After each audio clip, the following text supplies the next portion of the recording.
Mussolini himself wasn't at all pleased.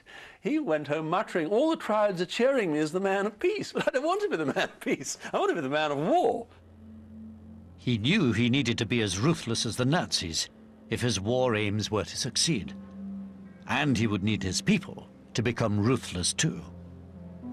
Italians must learn to be less sympathetic, to become hard, implacable, hateful, masters.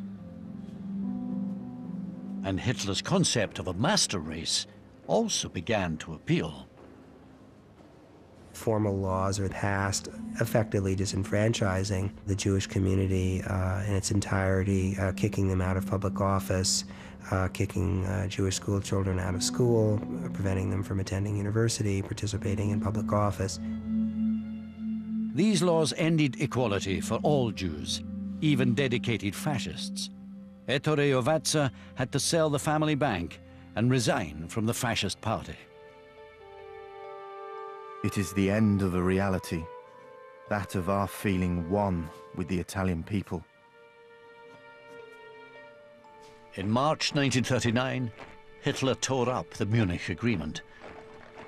German troops marched into the rump of Czechoslovakia, the first time they had occupied non-German-speaking territory.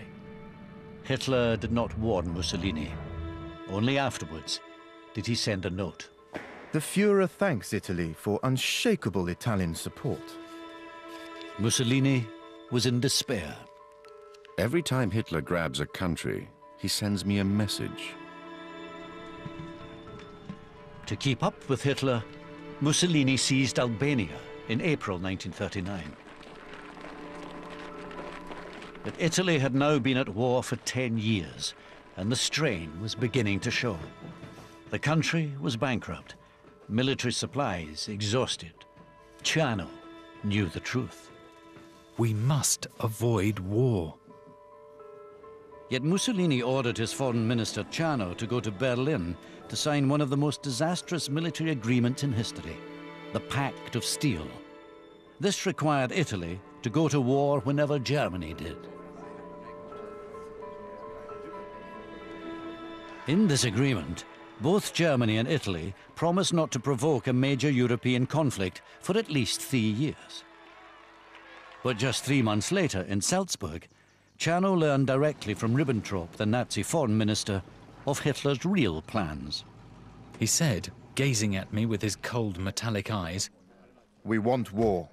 Poland must be invaded, defeated, annihilated, and annexed to the Third Reich in the same fashion as Austria and Czechoslovakia. After meeting Hitler, Ciano knew for sure that war was inevitable. he has decided to strike, and strike he will. The fate that might befall us does not interest them in the least. Ciano felt desperate and powerless. I returned to Rome completely disgusted with Germany and its leaders.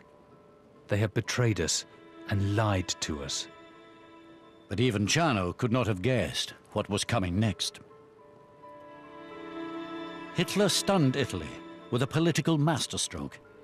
He signed a non-aggression pact with the Soviets, which secretly carved up Poland.